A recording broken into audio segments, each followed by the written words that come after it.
संकट महाविकट है। मैंने पहले भी चेताने की कोशिश की थी। सड़कों पे उतर के मैंने मास्क लगाने का प्रयास किया, सुरक्षित दूरी बनाए रखने की अपील की। मैंने अनाउंस करके भी इस संकट के प्रति चेताने की कोशिश की थी। स्वास्थ्य आग्रह करके भी संकट की विकटता की ओर ध्यान आकर्षित करने का प्रयास किया था। यह असाधारण संकट है और इस संकट से अगर लड़ना है तो तरीके भी असाधारण होंगे। कोरोना से लड़ाई सामान्य लड़ाई नहीं है, यह युद्ध है। और जैसे जब युद्ध होता है तो पूरा देश एक साथ उठ के खड़ा हो जाता है। आज केवल सरकार नहीं, सरकार के साथ समाज, हम, आप सबको मिलकर लड़ना पड़ेगा, तब इस संकट का मुकाबला कर पाएंगे। और इसलिए आज मैं आपसे प्रार्थना करने उपस्थित हुआ हूं। मेरे बहनों और भाइयों, इस संकट से निपटने के लिए आज पहली आवश्यकता है हम संक्रमण की चेन को तोड़ डालें। ये चेन ब्रेक करना आज अत्यंत आवश्यक हो गया है, क्योंकि अस्पताल भर रहे हैं, हम व्यवस्था बढ़ाने की कोशिश कर रहे हैं, लेकिन अगर संक्रमित मरीजों की संख्या इसी तरह बढ़ती रही तो हर व्यवस्थाएं छोटी पड़ती चली जाएगी। और इसलिए पहला हमारा संकल्प, हम संक्रमण की बढ़ती रफ्तार को रोकेंगे और इसका उपाय हम घर में रहेंगे, अनावश्यक रूप से घर के बाहर नहीं निकलेंगे। 30 अप्रैल तक गांव में ग्रामवासी तय करें, शहर में मोहल्लेवासी तय करें, कॉलोनी में रहने वाले लोग अपनी कॉलोनी के लिए तय करें, एक बिल्डिंग में रहने वाले, फ्लैट्स में रहने वाले लोग वो बिल्डिंग तय करें कि 30 अप्रैल तक हमारे गांव से, हमारे मोहल्ले से, हमारी कॉलोनी से, हमारी बिल्डिंग से अनावश्यक रूप से कोई भी बाहर नहीं जाएगा। अगर हमें किसी सामान की आवश्यकता है, हम अपने प्रतिनिधि तय कर लें, 5 लोग तय कर लें कि वो जाएंगे, सामान लेके आएंगे और उसकी आपूर्ति आवश्यकता के अनुसार हर परिवार को कर देंगे। अगर हम 30 अप्रैल तक घरों में रुक गए और खुद हमने जनता कर्फ्यू लगा लिया, ये सरकारी कर्फ्यू नहीं होगा, ये लॉकडाउन नहीं होगा, ये हम अपने आप को बचाने के लिए, संक्रमण की रफ्तार को रोकने के लिए हम स्वयं तय करेंगे कि मैं घर में रहूंगा। मैं आपसे प्रार्थना करता हूं, गांव गांव से ये आवाज निकले, शहर के हर मोहल्ले से ये आवाज निकले, हम बिना काम के घर के बाहर नहीं जाएंगे। और घर के बाहर जाना पड़ा बहुत आवश्यक काम से तो अपने चेहरे पर मास्क होगा, बिना मास्क लगाए कदापि नहीं जाएंगे। मेरे बहनों और भाइयों, मास्क कफन से छोटा है, यह आसानी से लगाया जा सकता है और इसलिए मास्क लगाएं, सुरक्षित दूरी बनाएं, संक्रमण से बचने का हर उपाय अपनाएं। और अगर आपको सर्दी, जुकाम, बुखार, सिरदर्द, दस्त, खांसी जरा सी भी हो रही है तो कृपया करके लापरवाही बिल्कुल मत कीजिए। तत्काल सैंपल दीजिए, टेस्ट करवाइए। सरकारी व्यवस्था में टेस्ट निःशुल्क हो रहे हैं, टेस्ट करवाने में बिल्कुल देर मत कीजिए। और हां, एक बात और याद रखिए, टेस्ट करवाने के बाद अपने आप को अकेले में कर लीजिए, घर में अकेले रहिए, परिवार के लोगों से भी संपर्क मत रखिए, क्योंकि टेस्ट की रिपोर्ट आने तक अगर आप पॉजिटिव है और आप लगातार घूमते रहे तो पता नहीं कितने लोगों को कोरोना और ग्रसित कर लेगा। आपको भी बचना है तो दूसरे को भी तो बचाना है ना हमें, इसलिए अकेले में रहिए, ये मेरी प्रार्थना है। और अकेले में रहेंगे तो परिवार को भी बचा पाएंगे। क्या आप अपने परिवार से प्यार नहीं करते? और हां, जैसी रिपोर्ट आपकी आ जाए और रिपोर्ट पॉजिटिव आती है तो घर में होम आइसोलेट हो जाइए, होम आइसोलेशन में रहिए, मतलब घर में अलग कमरे में रहिए, परिवार के किसी सदस्य के संपर्क में मत आइए। अगर आप उसको प्यार करते हैं तो, और परिवार वाले भी कितना ही प्यार करें, अगर हमारे परिवार से कोई संक्रमित हो गया है तो हम उससे नहीं मिलेंगे, ताकि हम संक्रमण से बचे रहें। उसको अलग से भोजन दिया जा सकता है। जैसे ही आप होम आइसोलेट होंगे, हम ये व्यवस्था कर रहे हैं कि घर में ही आपको एक दवाई का किट पहुंचा दिया जाएगा।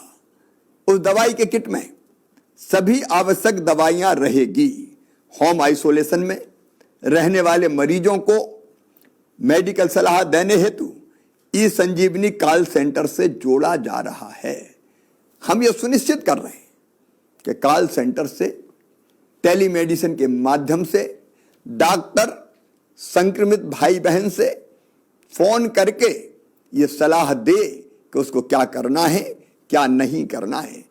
आपके जो लक्षण है आप बताएं, डॉक्टर से सलाह प्राप्त करें। और हां, होम आइसोलेशन में दवाओं का किट आपको निःशुल्क पहुंचाया जाएगा। निःशुल्क पहुंचाया जाएगा। आप डॉक्टर द्वारा बताई हुई सारी सावधानियां रखें। जो दवाएं दी गई है उन दवाओं का सेवन करें। मेरा विश्वास है कि घर पर ही आप पूर्णतः स्वस्थ हो जाएंगे। और हां, यदि घर में रहने के लिए अलग स्थान नहीं है तो अभी चिंता मत कीजिए। बाकी परिवार को बचाना है तो आप कोविड केयर सेंटर में आ जाइए। 110 कोविड केयर सेंटर पूरे प्रदेश में प्रारंभ कर दिए गए। हर जिले में कोविड केयर सेंटर है। जरूरत पड़ेगी तो हम और बनाएंगे ताकि आपको कोविड केयर सेंटर में रखा जाए। कोविड केयर सेंटर में डॉक्टर आपकी देखभाल करेंगे, स्वास्थ्य विभाग का अमला रहेगा, भोजन चाय नाश्ते की व्यवस्था की जाएगी और आप स्वस्थ हो जाएं, इसका पूरा प्रयास किया जाएगा।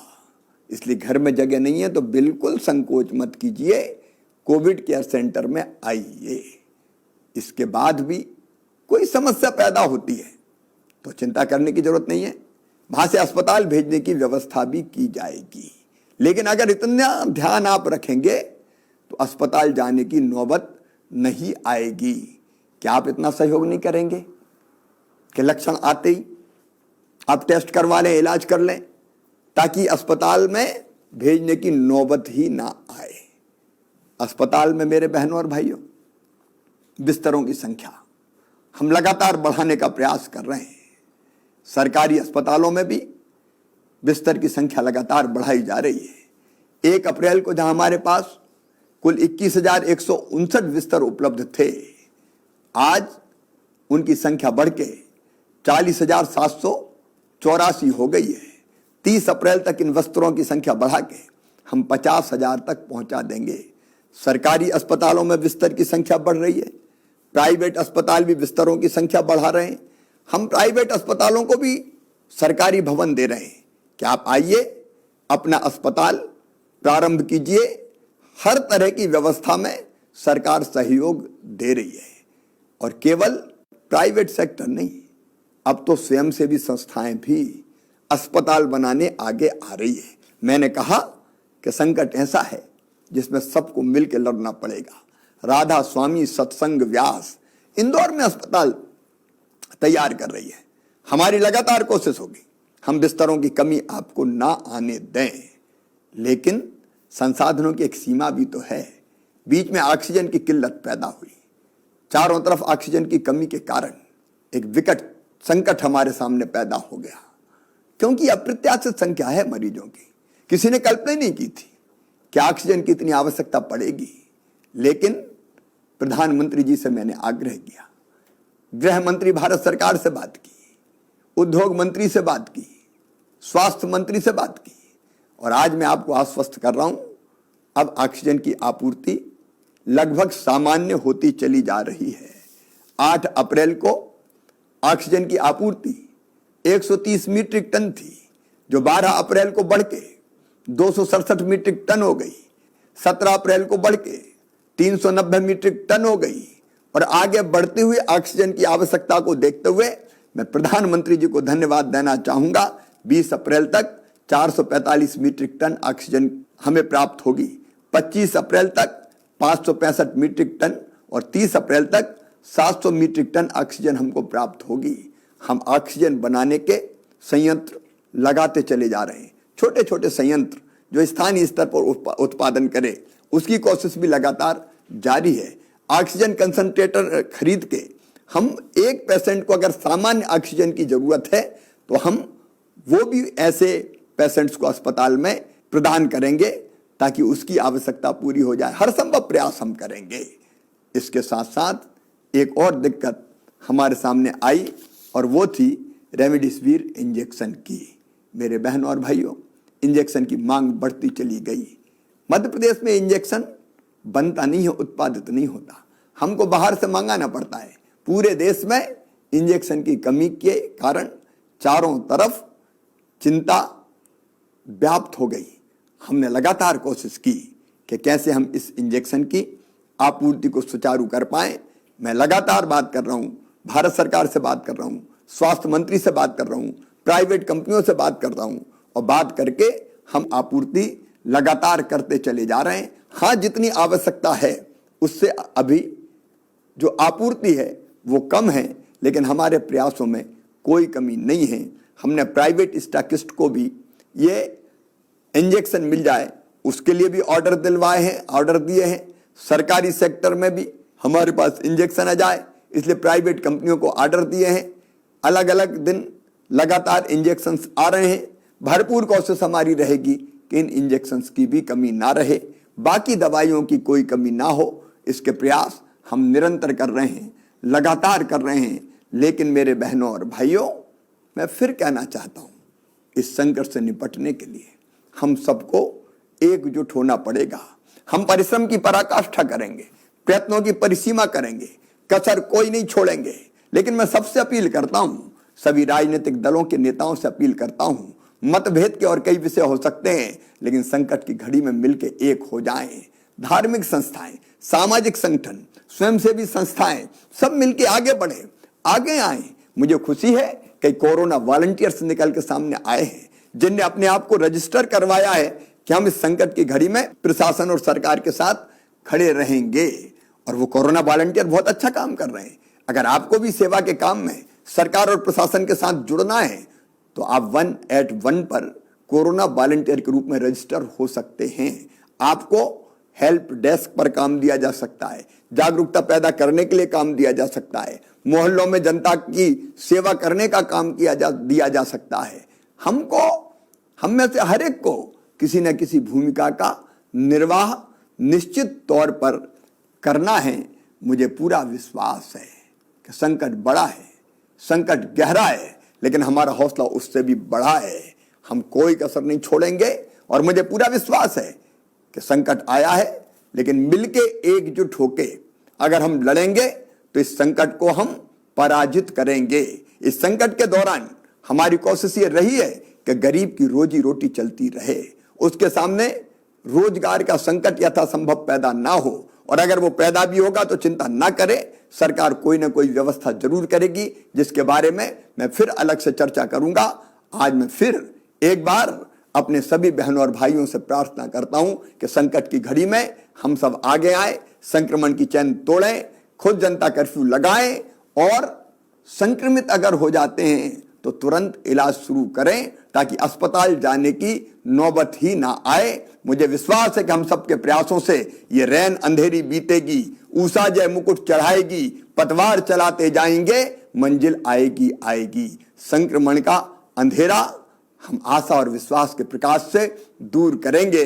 मैं मीडिया के मित्रों से भी निवेदन करता हूं, सकारात्मकता का माहौल बनाएं। हम जानते हैं कि जहां एक तरफ संक्रमित भाई और बहन आ रहे हैं, अगर 3-4 दिनों से लगातार 11 से लेकर 12,000 के बीच में पॉजिटिव केसेस सामने आ रहे हैं तो 6-7 हजार रोज स्वस्थ होकर घर भी जा रहे हैं। और इसलिए आशा और विश्वास का सवेरा निश्चित तौर पर आएगा। मैं भगवान से भी प्रार्थना करता हूं, असदोमा सदगमय, तमसोमा ज्योतिर्गमय, मृत्योर्मा अमृतम गमय। हमें असत से सत की ओर, अंधकार से प्रकाश की ओर और मृत्यु से अमृत की ओर ले चलो। मुझे पूरा विश्वास है कोरोना हारेगा, हम जीतेंगे। बहुत बहुत धन्यवाद।